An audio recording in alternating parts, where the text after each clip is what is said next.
बिस्मिल्लाहिर्रहमानिर्रहीम नहमदुहु व नुसल्ली अला रसूलिहिल करीम अम्मा बाद।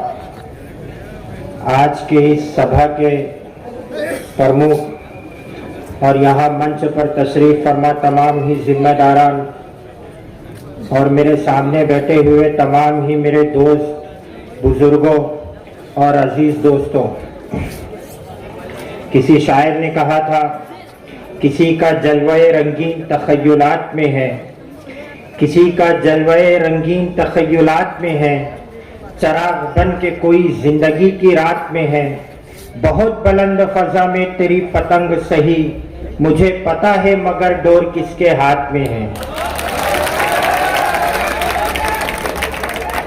हम जानते हैं, मैं पहली मर्तबा नंदुरबार की सरजमीन पर आया हूँ। मैं मालेगांव से आया हूँ। बहुत खुशी हुई मुझे नंदुरबार के अंदर आ करके। जैसी मैं यहाँ पर आया तो यहाँ की एकता और यहाँ पर साथ में जो मिलजुल करके लोग रहते हैं, मुझे किसी का एक शेर याद आया कि न तेरा है न मेरा है ये हिंदुस्तान सबका है, न तेरा है न मेरा है ये हिंदुस्तान सबका है, नहीं समझी गई ये बात तो नुकसान सबका है, जो इसमें मिल गई नदियां वो दिखलाई नहीं जाती, हाँ सागर के बनाने में मगर एहसान सबका है। आज ये इलेक्शन, हम जानते हैं कि इलेक्शन इस मुल्क के आईन और संविधान का एक हिस्सा है और इलेक्शन इसलिए करवाए जाते हैं कि हमारी कॉन्स्टिट्यूएंसी के अंदर जो लोगों की बेसिक समस्या है, जो उनकी इनफरादी जरूरियात है, इन तमाम जरूरियात के पूरे होने के लिए इस मुल्क के आईन और संविधान के अंदर इलेक्शन को रखा गया है। यहाँ से हम जिसे नगर सेवक चुन करके देते हैं या असेंबली इलेक्शन के अंदर जिसे विधायक चुन करके देते हैं, पार्लियामेंट के इलेक्शन के अंदर जिसे एमपी चुन करके देते हैं, वो लोग जब यहाँ से जाते हैं इलेक्टेड हो करके तो वो आवाम की आवाज बन करके जाते हैं। आवाम की जो समस्या होती है वो सरकारी आला हुक्मरान तक के उनकी समस्याओं को पहुंचाते हैं और उनकी तमाम तकालीफों को दूर करने की कोशिश करते हैं। लेकिन कुछ लोग आते हैं झूठ का पेटारा लेकर, कुछ लोग आते हैं झूठ की दुकान लगाने के लिए और सिर्फ झूठ परोसते हैं। उनका मकसद सिर्फ ये होता है कि वोटों का बंटवारा करना और झूठ बोल करके वो जितना वोटों का बंटवारा कर सकते हैं अपनी अनथिक कोशिश और मेहनतों से वो वोटों का बंटवारा करते हैं।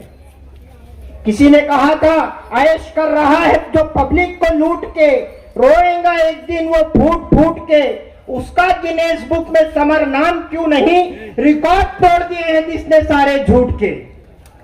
इन लोगों को गैरत आनी चाहिए। मैं जिम्मेदारी के साथ कह रहा हूं, मैं मालेगांव से आया हूं। 2014 में मालेगांव के अंदर पहली मर्तबा मजलिस इत्तेहादुल मुस्लिमीन ने एमएलए के इलेक्शन के अंदर अपना उम्मीदवार उतारा था और उन्होंने आवाम के सामने ये झूठ परोसा था कि आप अगर हमारे कैंडिडेट को चुन करके दोगे, हम यहाँ पर एक हॉस्पिटल बनाएंगे जिसका नाम ओवैसी हॉस्पिटल होगा। 2014 में उनकी सीट हार गई। 2019 में उन्होंने फिर वही हॉस्पिटल का झूठ आवाम के सामने लाया और इलेक्शन के अय्याम में उन्होंने एक जमीन खरीदी मालेगांव के अंदर हॉस्पिटल के लिए। 2019 का इलेक्शन उन्होंने मालेगांव के अंदर जीता। 2019 से 2024 तक के 5 साल मालेगांव ने उनके एमएलए को चुन करके दिया। 5 साल के अंदर वो हॉस्पिटल नहीं बना। उसके बाद 2024 का जो असेंबली इलेक्शन हुआ, जब फिर उन्होंने कहा कि आप हमारे उम्मीदवार को चुन करके दो, हम हॉस्पिटल का काम शुरू करेंगे। मैं जिम्मेदारी के साथ कह रहा हूं, मेरा मिजाज है झूठ बात नहीं करने का। मैं सबूत, शवाहिद और एविडेंस की बुनियाद पर बात करता हूं। आपके रिश्तेदार होंगे मालेगांव के अंदर, आप चाहे तो जानकारी ले सकते हो। 2024 के अंदर जब उनका एमएलए मालेगांव ने चुन करके दिया, जो ओवैसी हॉस्पिटल के लिए उन्होंने मालेगांव के अंदर जगह खरीदी थी, वो जगह उन्होंने बेच डाली। वो जगह बेच करके हैदराबाद का पार्सल वापस हैदराबाद चला गया। वो जगह बेच करके औरंगाबाद से जो खुद एमपी का इलेक्शन हार गया और दूसरों को इलेक्शन जितवाने के लिए कभी बिहार जाता है, कभी यूपी जाता है। मुझे मालूम पड़ा वो यहां भी आया था। इनको शर्म आनी चाहिए। इसका थोड़ा वॉल्यूम बढ़ाओ। इसको शर्म आनी चाहिए। आज बिहार इलेक्शन के अंदर इन्होंने 29 सीटें उतारी और 5 सीटों के ऊपर इनको फतेह हासिल हुई। सिर्फ वो 5 सीट इन्होंने जीती, बाकी की पूरी सीट ये हार गए। इन्होंने 5 सीट जीती, लेकिन इनके सामने के 25 मुस्लिम उम्मीदवारों को इन्होंने हराया है। आज आप बताओ, अगर बिहार के अंदर वो 25 मुस्लिम उम्मीदवार जीत करके हाउस के अंदर पहुंच करके एमएलए बनते, उसमें से 5 तो सरकार में मंत्री बनते थे, उसमें से 5 तो मंत्री बनते थे।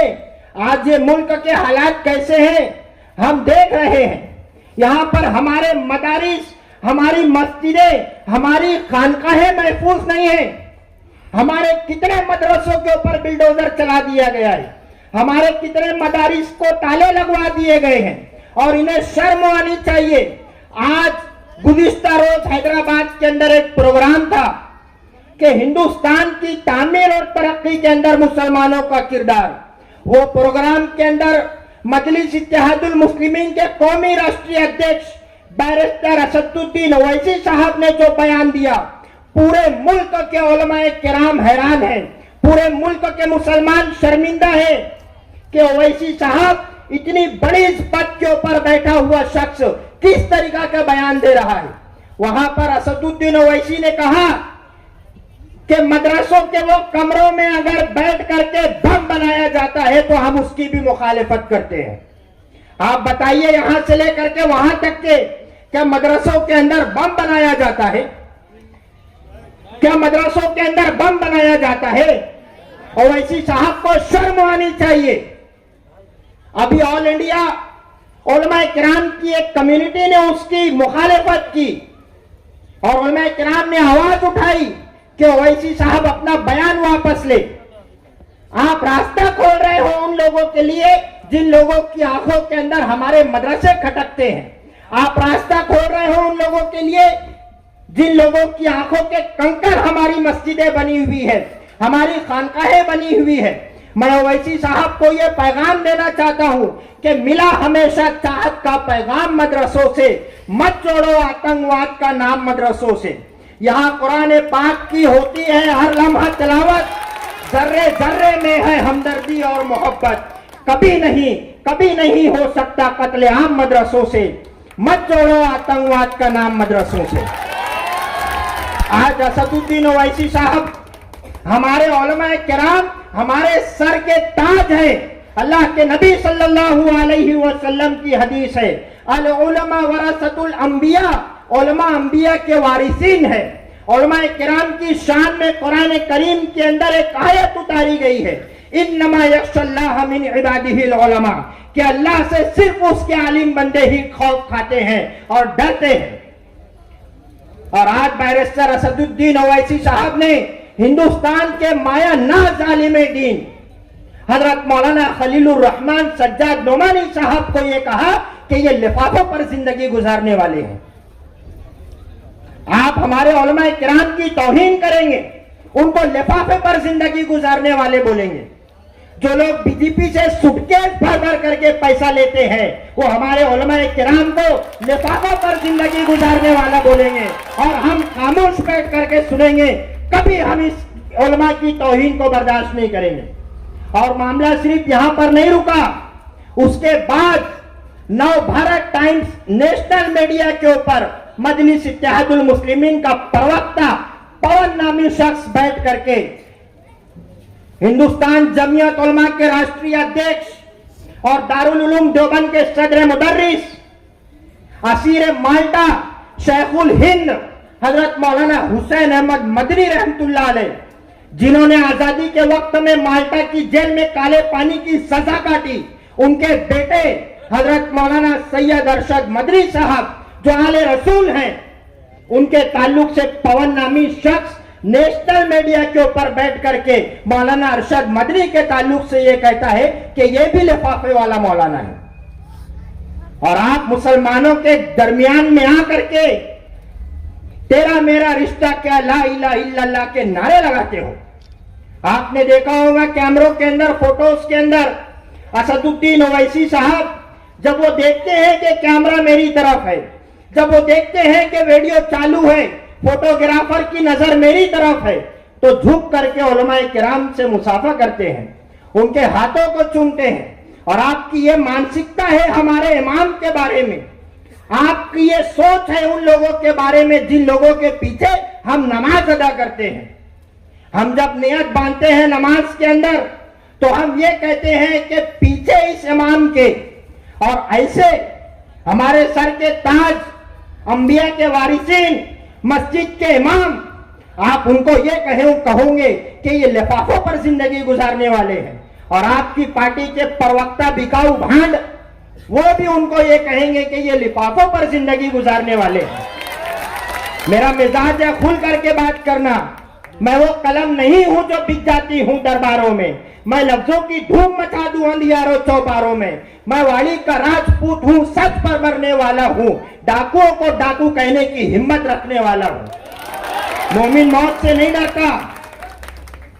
आपको शर्म आनी चाहिए।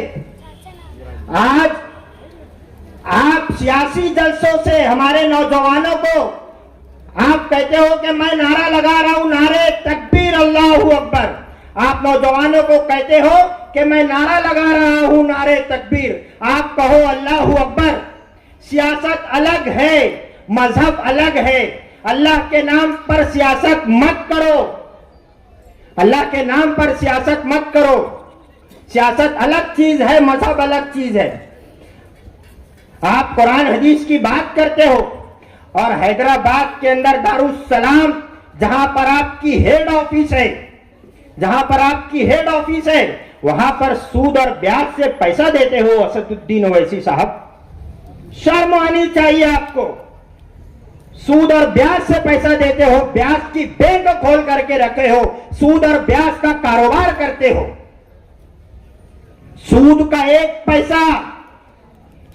एक पैसा अपनी सगी मां से 70 मर्तबा जिना और मुंह काला करने के बराबर अपने अंदर गुनाह रखता है, और आपने उसका नाम रखा दारुस्सलाम, सलामती का घर, और वहां पर सूद और ब्याज से पैसा देते हो।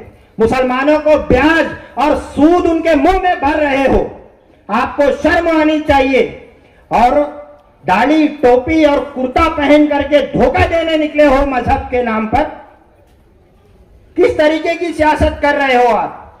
अभी रिजवान मेमन साहब बता रहे थे कि मालेगांव के हालात क्या है। 1 साल हुआ, 2024 का असेंबली इलेक्शन हुआ, 1 साल हुआ।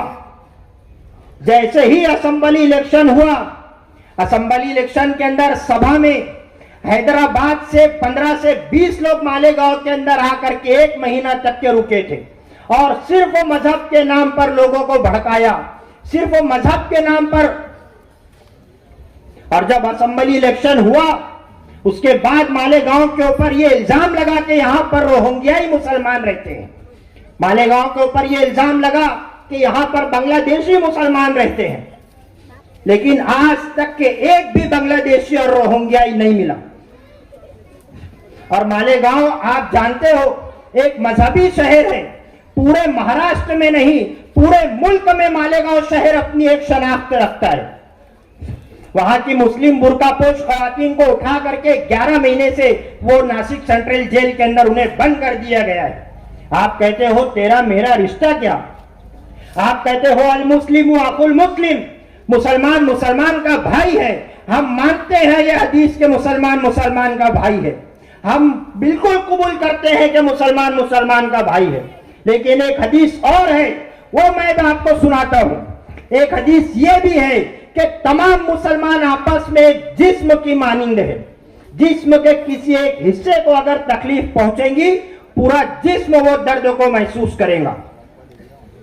आज नासिक सेंट्रल जेल के अंदर मालेगांव की हमारी जो बुर्कापोश खवातीन नासिक सेंट्रल जेल के अंदर बंद है, जहां पर क्रिमिनल लोग बंद होते हैं, जहां पर रेपिस्ट बंद होते हैं, आज वो जेल के अंदर मुस्लिम खवातीन बंद है, तो आपका वो नारा कहा गया कि मुसलमान मुसलमान का भाई है? क्या वो लोग मुसलमान नहीं है?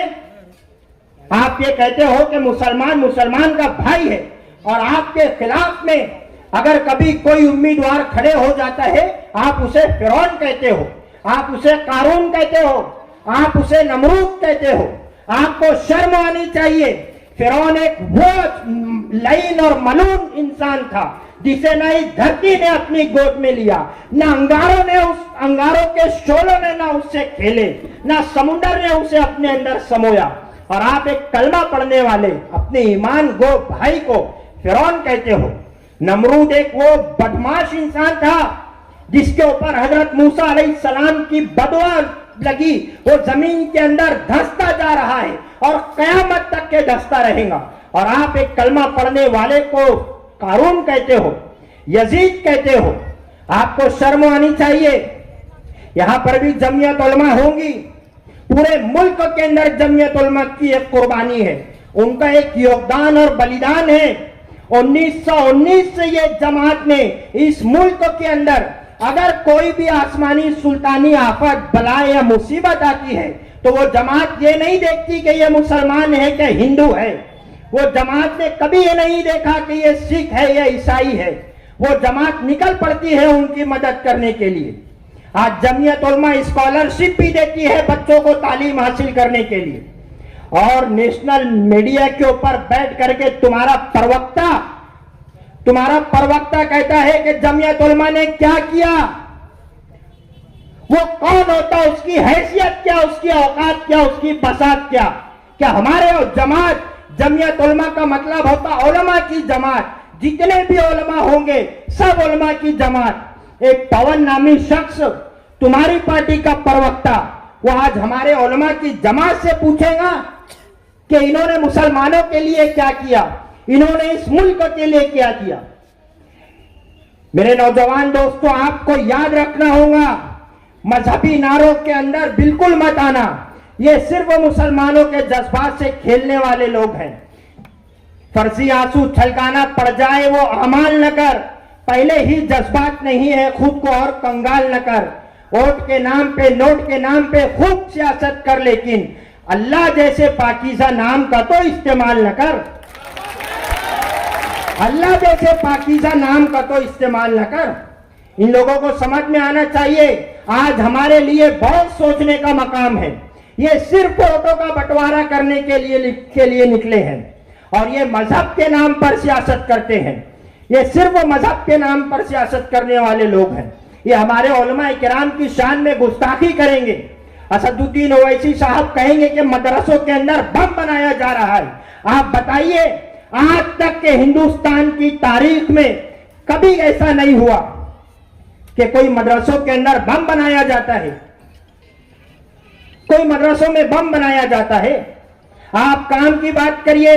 आप ये नौजवान जो यहां से लेकर के वहां तक के बैठे हैं, या आपसे रोजगार मांग रहे हैं, या आपसे तालीम मांग रहे हैं, या अपनी सुविधा मांग रहे हैं, ये इसलिए ये सभा के अंदर आए हैं। वो ये सुनने के लिए आए हैं कि हम जिसे वोट देंगे वो हमारे मुस्तकबिल के लिए क्या करेगा, वो हमारे भविष्य के लिए क्या करेगा। अगर उनको अल्लाह और रसूल की बात सुननी होगी, मस्जिदें अल्लाह और रसूल के लिए बनाई गई है। लमस्जिदुन उस्सिसा अला तक़वा मिन अव्वली यौम इन्नल मसाजिद लिल्लाहि फला तदउ मअल्लाहि अहदा। मस्जिदें, तमाम मस्जिदें अल्लाह के लिए है। लेकिन आप इनको ये बताइए कि आप इन्हें रोजगार कब देंगे, आप इन्हें ये बताइए कि आप इन्हें तालीम कब देंगे, आप इनके बच्चों के लिए अच्छा मुस्तकबिल कब देंगे, आप इनके लिए शिक्षा कब देंगे।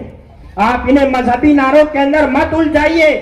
अच्छी अच्छी लच्छेदार तकरीर अल्लाह और उसके रसूल के नाम पर करने के ऊपर आप इन्हें मत उलझाइए। सरे मेंबर वो ख्वाबों के महल तामीर करते हैं, इलाजे गम नहीं करते, फकत तकरीर करते हैं। हमारी शायरी में दिल धड़कता है जमाने का, जो हम महसूस करते हैं वही तहरीर करते हैं।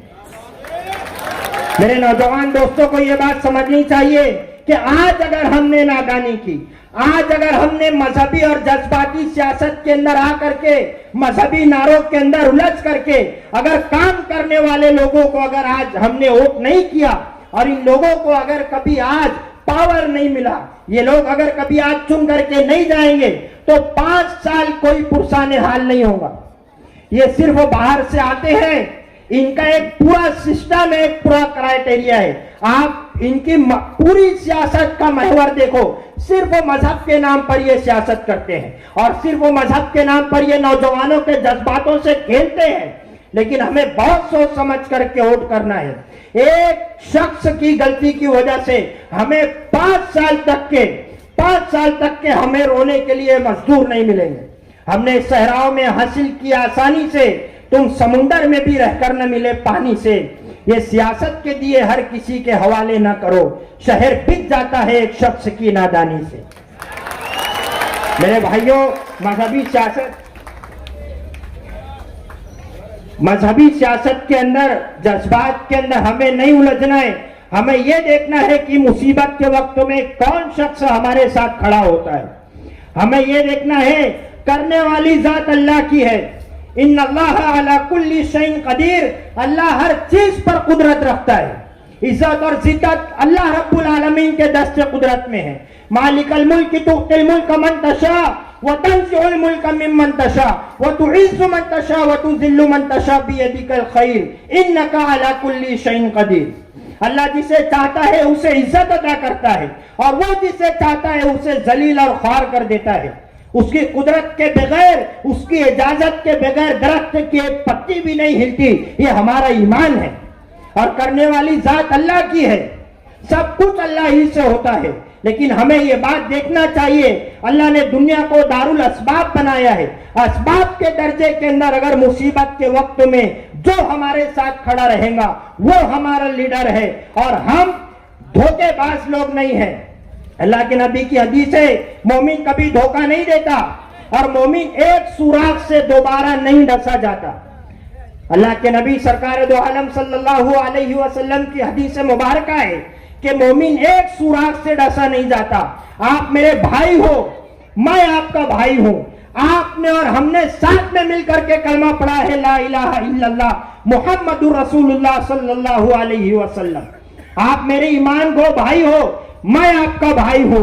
मैं डसा हुआ हूं मालेगांव में। ये मैं नहीं कह रहा हूं, मेरे अंदर का दर्द कह रहा है। मेरी बात को समझो, मेरे अंदर का दर्द कह रहा है, मेरे अंदर का दर्द बोल रहा है। मेरा बात करने का तरीका बहुत अच्छा नहीं है, अंदाज से बयां अगरचे बहुत खूब नहीं है। शायद कि तेरे दिल में उतर जाए मेरी बात। मैं अपनी बात आपके दिलों के अंदर कानों के जरिए से उतारने के लिए आया हूं। आज मालेगांव के अंदर हम जो भुगत रहे हैं, मजहबी नारों के अंदर आकर के, जज्बाती सियासत के फंदे के अंदर फंस करके, अल्लाह और उसके रसूल के नाम पर जो सियासत की जा रही है, मैं आपको वो अपनी रुदात, अपने गम की रुदात सुनाने के लिए आया हूं। आप इस बात को समझो कि मुसीबत के वक्त के अंदर जो खड़े होते हैं, आप ऐसे लोगों को चुन करके दो। परवेज भाई उर्फ मक्कू सेठ वार्ड नंबर 12 से, शेख रोशन आरा जियाउद्दीन वार्ड नंबर 12 से, फारूक भाई मेमन वार्ड नंबर 15 से, फरीद भाई मिस्त्री वार्ड नंबर 15 से, रोशन भाई कुरैशी वार्ड नंबर 13 से और रत्ना भाभी रघुवंशी नगर अध्यक्ष की उम्मीदवार है। प्रीतम डंडोरे वार्ड नंबर 13 से। ऐसे लोगों को आपको इनकी जो निशानी है उसके ऊपर, आपको सबको पता है इनकी निशानी क्या है, उसके ऊपर बटन दबा करके आपको इन्हें भारी अक्सरियत से कामयाब करना है। और जो लोग धोखा देने के लिए यहाँ पर आए हैं, जज्बाती सियासत करने के लिए यहाँ पर आए हैं, वो लोग आज ये बोलते हैं कि हम पूरे हिंदुस्तान के अंदर हम उम्मीदवारी करेंगे। वो लोग ये कहते हैं कि हम पूरे हिंदुस्तान के लीडर बनेंगे और हैदराबाद के अंदर, यूपी के अंदर पूरी सीट लड़ाते हो वोटों का बंटवारा करने के लिए। बिहार के अंदर पूरी सीट लड़वाते हो वोटों का बंटवारा करने के लिए। तो हैदराबाद में क्यों पूरी सीट नहीं लड़ाते? हैदराबाद के अंदर क्यों पूरी सीट नहीं लड़ाते? वहां पर राजा के सामने उम्मीदवार क्यों नहीं देते बैरिस्टर असदुद्दीन ओवैसी साहब? वहां पर क्यों नहीं पूरी सीट दबाते? कांग्रेस को पानी पी पी करके कोस रहे थे और आज कांग्रेस के चरणों के अंदर बैठे हो। कांग्रेस को पानी पी करके कोस रहे थे। जब केसीआर की सरकार थी तो केसीआर को अब्बा हुजूर बोल रहे थे। आज कांग्रेस की सरकार बनी तो कांग्रेस को अब्बा हुजूर बोल रहे हो। हम जानते हैं आप सिर्फ आपको वजन लगता है, जिधर वजन रहेगा आप उधर पलट जाएंगे। आपने तो बड़े बड़े पलटू रामों का भी रिकॉर्ड तोड़ दिया।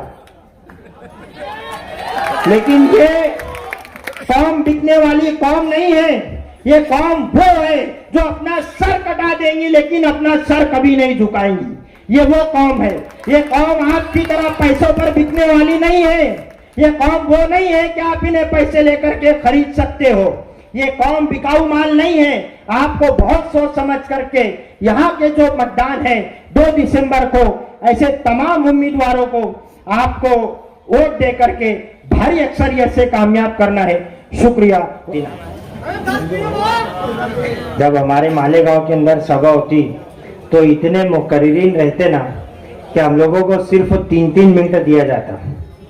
और सभा शुरू कब से होती?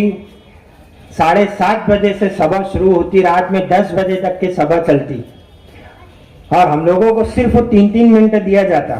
तो यहाँ पर भी मुझे कुछ ऐसा ही लग रहा था कि यहाँ भी बहुत मुकर्रिर रहेंगे। और मैंने ऐसा जो बना करके आया था उसके अंदर मुझे ऐसा लगा कि इतने के अंदर तो बहुत टाइम हो जाएगा।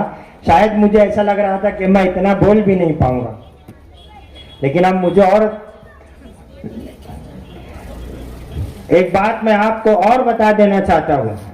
यहाँ पर मैं देख रहा हूं कि हमारे बहुत संजीदा लोग, सफेद रीश लोग, बड़ी उम्र के बुजुर्ग और पढ़े लिखे नौजवान भी मुझे यहाँ पर नजर आ रहे हैं। आज आपको एक बात ये भी सोचना है कि आज मुल्क के जो हालात है उसके अंदर ऐसा है कि एक तो उनकी बोली बोलो नहीं तो जेल की रोटी खाओ, ऐसे हालात चल रहे हैं। एक इनकी बोली बोलो नहीं तो जेल की रोटी खाओ, याद है ना? लेकिन क्या रिश्ता है इनका? ये रिश्ता क्या कहलाता है? क्या आप उनको क्या क्या नहीं बोल देते हो और आपके घर कभी ईडी नहीं आती? अरे ये रिश्ता क्या कहलाता है वैसी साहब? ये कनेक्शन कहां जा रहा है? मैंने वो कहा ना, किसी का जलवाए रंगीन तखय्युलात में है, चराग बन के कोई जिंदगी की रात में है, बहुत बुलंद फजा में तेरी पतंग सही, मुझे पता है मगर डोर किसके हाथ में है। तो हमें मालूम है ना, हमें मालूम है कि ये रिश्ता क्या कहलाता है। नहीं तो आज आप देख लो, गली से लेकर के दिल्ली तक के, रुको जरा मैं हूं ना, गली से लेकर के दिल्ली तक के आज बड़े बड़े राजनेताओं को ईडी की नोटिस आती है। 12 घंटे राहुल गांधी को ईडी ने अपने ऑफिस में बिठा करके रखा था पूछताछ करने के लिए। सोनिया गांधी को ईडी का नोटिस मिला, अरविंद केजरीवाल जेल के अंदर, मनीष सिसोदिया जेल के अंदर, नवाब मलिक जेल के अंदर, जयंत पाटिल को ईडी का नोटिस, ममता बनर्जी को ईडी का नोटिस, आजम खान जेल में थे, वापस आए, फिर अरेस्ट कर ली पुलिस ने, फिर जेल के अंदर। और तुम क्या क्या नई कहानी बोल देते हो, तुम क्या क्या नहीं बोल देते हो। तो तुम्हारे घर क्यों कभी ईडी का नोटिस नहीं आता? तुम्हारे घर कभी क्यों सीबीआई की इंक्वायरी नहीं आती? तुम्हारा कभी बुलाना क्यों नहीं होता? अब ये मसला क्या है ये आपके ऊपर, मैं मेरे मुंह से नहीं बोल रहा हूं, मैं कुछ नहीं बोल रहा हूं, ये आपको सोचना है कि ये मसला क्या है। ससुराल का मामला ऐसा रहता है कि मैं किसी के घर का दामाद हूं, कभी वो मुझे बुला लेते हैं, कभी मैं उनको बुला लेता हूं, आना जाना मेल मिलाप बुलाना सुलाना चालू रहता। यहाँ क्या मसला है? मैंने मेरे मुंह से कुछ नहीं बोला, ये आपके ऊपर छोड़ करके जा रहा हूं, ये सवाल आपको दे करके जा रहा हूं कि आप सोचो, इतना झूठ, इतना झूठ, बोले मैंने 15 बोतल खून दे दिया। वो यार, वो मैंने पहले ही कहा मैं झूठ नहीं बोलता, मैं एविडेंस की बुनियाद पर बात करता। वो वीडियो मौजूद है जिसके अंदर उन्होंने कहा था कि मैं, और प्लस में एक बोतल हुई पूरी भर गई तो ये वापस लेकर के दौड़े देने के लिए, फिर वापस दौड़ करके आए। ऐसे 15 बोतल खून दिया उन्होंने। नरेंद्र मोदी साहब कहते हैं कि अगर हम जीत करके आए तो अकाउंट में 15 लाख आएगा। ये कहते हैं मैंने 15 बोतल खून दिया। इनके भाई कहते हैं 15 मिनट के लिए पुलिस हटा दो। ये 15 मेरी जान, ये क्या चल रहा है? तो हम समझ रहे हैं कि किसी का जलवाए रंगीन तखय्युलात में है, चराग बन के कोई जिंदगी की रात में है। बहुत बुलंद फजा में तेरी पतंग सही, हमें पता है मगर डोर किसके हाथ में है।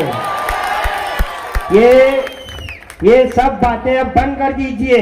और एक बात याद रखना, बैरिस्टर असदुद्दीन ओवैसी साहब, आपने उलमा की जमात से इस मर्तबा पंगा लिया।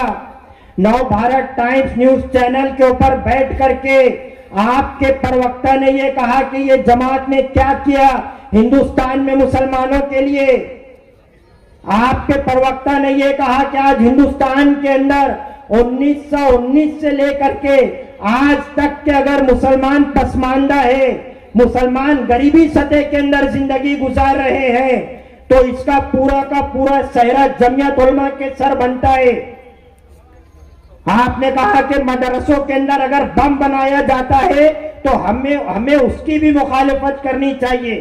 ये वो उलमा की जमात है कि जब ये रोड के ऊपर निकली थी तो अंग्रेजों को भी अपना बोरिया बिस्तर गोल करके भागना पड़ा था। आपने वो उलमा की जमात से पंगा लिया है। आपको इतनी आसानी से नहीं छोड़ेंगे।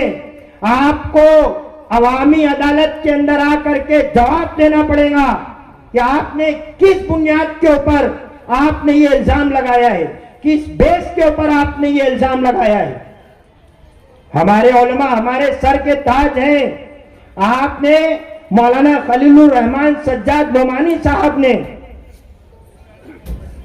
ये कहा था, उनकी अपनी एक आइडियोलॉजी थी, उनकी अपनी एक सोच थी, लेकिन आपने उनके ताल्लुक से यह कहा कि ये लिफाफों पर जिंदगी गुजारते हैं। आपको मैं ये पैगाम दे रहा हूं इस मंच से, आपने हमारे मदरसों को बदनाम किया।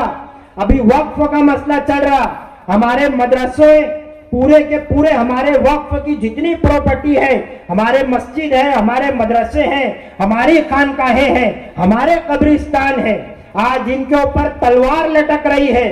और ऐसे संगीन हालात के अंदर आपने ये कहा कि मदरसों के अंदर बम बनाया जाता है। आपको इसका जवाब देना होगा अवामी अदालत के अंदर आकर के।